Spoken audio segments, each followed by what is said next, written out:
She lay in bed watching out her window as the stars disappeared, one by one, and the world performed its miracle of bringing light back into the world. Orange and pink turned into blue as the sun rose above the fields and woods behind her house. She glanced over at her clock. It was 6:04 in the morning. She dragged herself out of bed, exhausted with grief, shock, and lack of sleep. She changed her clothes, putting something warm on, despite it being April in Wisconsin. Her slim teenage figure kept her cold even when it was hot and humid.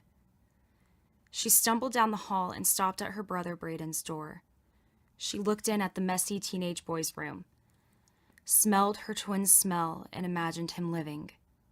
She pictured him sitting at his computer station, talking to her passionately about how amazing technology was in the year 2450. Even though they were twins, they were very different in some ways. Braylon was obsessed with the past. Her twin was obsessed with the future.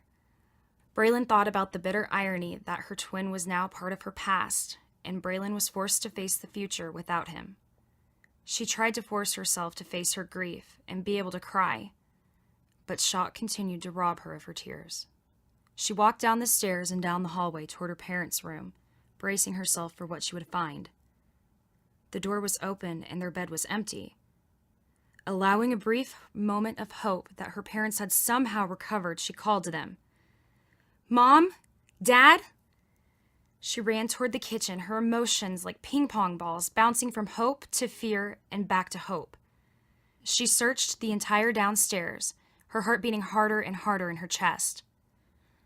Finally, she went out on their deck that, since their backup power stopped a week ago, sat dim in the early morning light. She ran down the stalled escalator to her backyard, fighting the panic rising inside her. She ran into their garden. A rare thing to be seen anymore, but one her parents had allowed their daughter to have. She ran through the garden screaming for her parents and ran to the place she was avoiding. She ran to her twin brother's grave. She had not been here since her twin died. It felt wrong. Here she found what she was frantically searching for. Without her knowledge, her father had dug a grave for his wife of 34 years and laid her in it himself.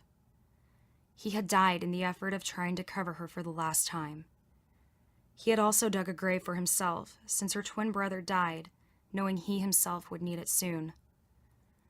Braylon fell to her knees next to her dead parents, and at last something gave way and she was able to cry. She cried for her twin, for whom her heart ached, like a lost piece of herself, and she cried for her parents, whose lives the virus C-47 had also cut short. She cried until she ran out of tears, and until the black sheet of grief swam back over her mind. She lay on the ground, thinking to herself, "I could just stay here. I could just lay here until I die next to my family." Then she remembered her twin's words. It was like a lifetime ago since she heard them. They were watching the story of C-47 unfold like a bad dream around them. At first it was just in the cities, then stories of it being in small towns spread. One night she sat with her twin, talking and crying about their family members who lived in the cities. They had not heard from them in weeks, and Braylon assumed they were already dead. "It's like a nightmare," Braylon said to Braden. "It's like those Stephen King books I found in the attic, only real." "You and your obsession with everything antique," Braden jokingly prodded his sister. "You know no one actually reads paper anymore, right? Or grows food out of the dirt, or puts material together with, what do you call that thing again? A needle?" "Shut it, Braden," Braylon said affectionately, poking her twin in the ribs. He laughed, and they both went quiet again.